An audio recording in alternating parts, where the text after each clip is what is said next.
Here is Colorverse Pillars of Creation, a purple ink. Let's jump straight to the end with my opinion on this ink. The paper I'm using here is a Maruman Mnemosyne Notebook. If you love a purple so dark it can perhaps pass in a professional environment, but not be black, this just might be for you. And I kind of wonder, so go ahead and tell me, why is purple the color for Pillars of Creation? No idea. Now, there's no tone variation by pen, and yes, it does shade well. In fact, the sheen this ink has adds to the effect of the shading, and I usually don't go for sheening inks.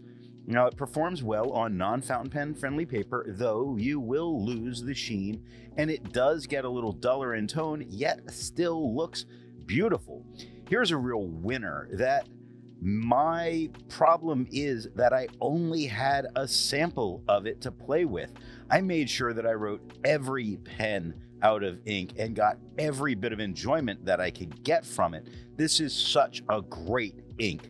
All of the writing samples are done with a Retro 51 P51 with a fine nib, a Retro 51 Corsair with a medium nib, a Retro 51 Lincoln with a 1.1 stub. The pen for today is a Noodler's Nib Creeper. Now that we know my opinion on this ink, let's see how I got there with the first writing sample done on Clairfontaine. Looking at the extra fine nib, it is a beautiful darker purple with no feather, no spread. It shades. Take a look at the guard chamber.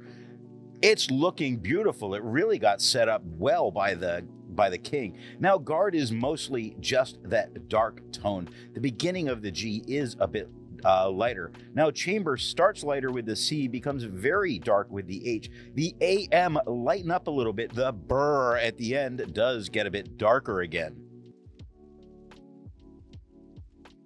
Looking at the medium nib, it is the same tone as the extra fine. It does not feather and it does not spread. It does shade really immediately, looking at immediately on the third line, where the M is a bit lighter than the EDI, which darken up a lot. The A becomes fairly light in the middle. The TELY at the end, very dark again. Looking at the stub nib, it is the same tone as the medium. It does not feather and it does not spread. It does shade.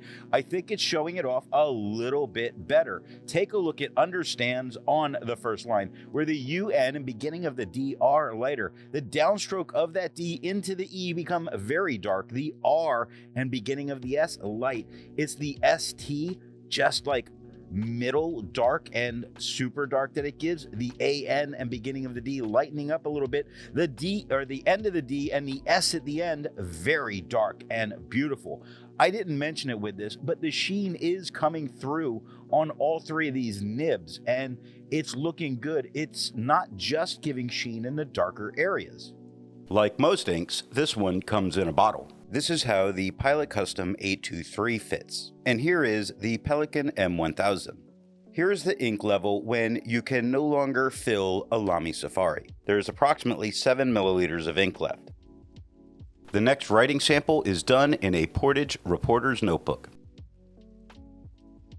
Looking at the extra fine nib, it is the same tone as the Clairfontaine. It does not feather and it does not spread. It does shade. The thrush told me so. Looking at thrush on the third line, where the T is a little bit lighter than the H, which is quite dark. Gets that little bit lighter on the RUS, and the H at the end, very dark and beautiful. Looking at the medium nib, it is the same tone as the extra fine, the same tone as the Clairfontaine. It does not feather. It does not spread. You'd have to be blind to not see some of this shading. Take a look at blind on the second line, where the BLIN and beginning of the D are a lighter tone, but the end of that D does get quite a bit darker. Now, it's shading, and it does it hardly, not nearly as much as the rest of, or as it did on the Clairfontaine. When you look at hardly on the third line, the HA are very dark, the RD lighten up a little bit, and the LY at the end do become darker again. Looking at the stub nib, it is the same tone as the medium, the same tone as the Clairefontaine.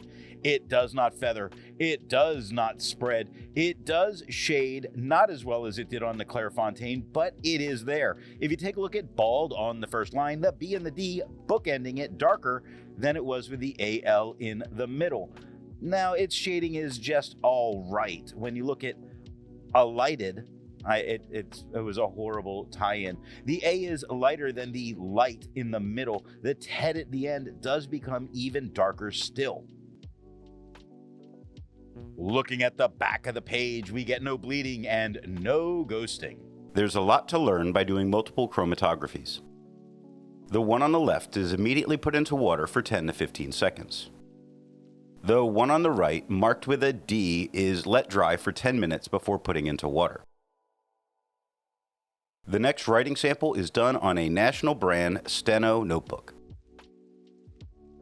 Looking at the extra fine nib, it is just as dark and the same tone as the Clairefontaine, meaning this is a rather opaque ink unaffected by the tone of the paper that you would be writing with. It does not feather, it does not spread, it doesn't shade. It lost its shading here. That's the only thing that really happened, either for it being a more absorbent paper, which I would suspect, or the tone of the paper, but I'm putting it on it not being a fountain pen friendly paper.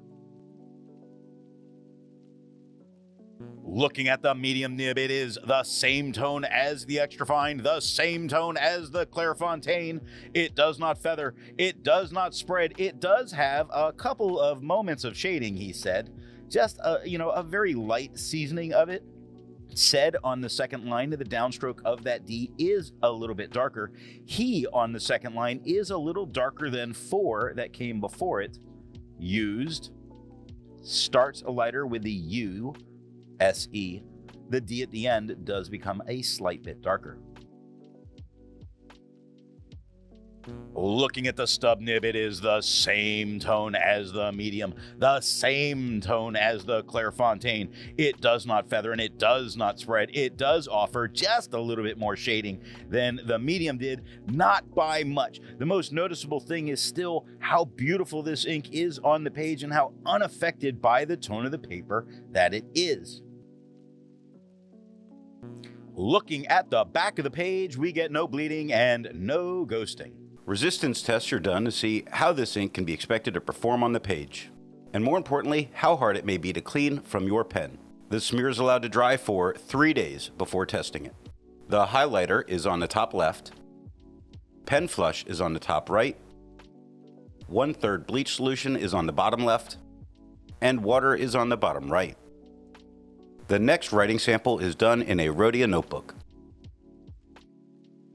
Looking at the extra fine nib, it is the same tone as the Clairefontaine. It does not feather, it does not spread, it does shade just as well as it did with the Clairefontaine. Being a very dark purple, it stands out from this quad rule with no problem, making this a great and beautiful ink to use as a student taking notes or as someone who loves quad rule.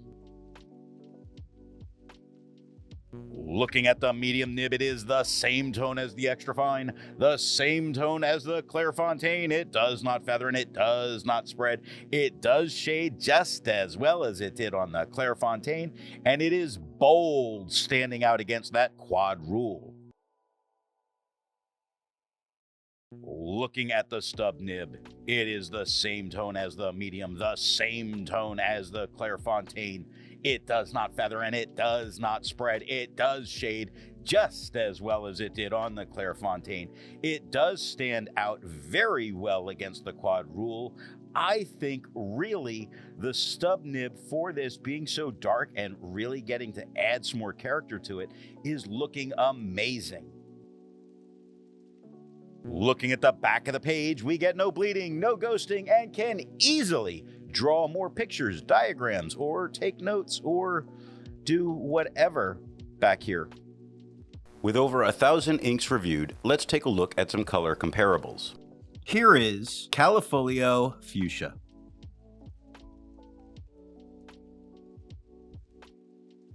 Here is Diamine Damson.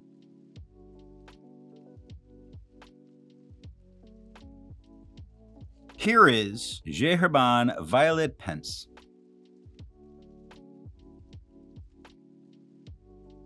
Here is KWZ Brown Pink.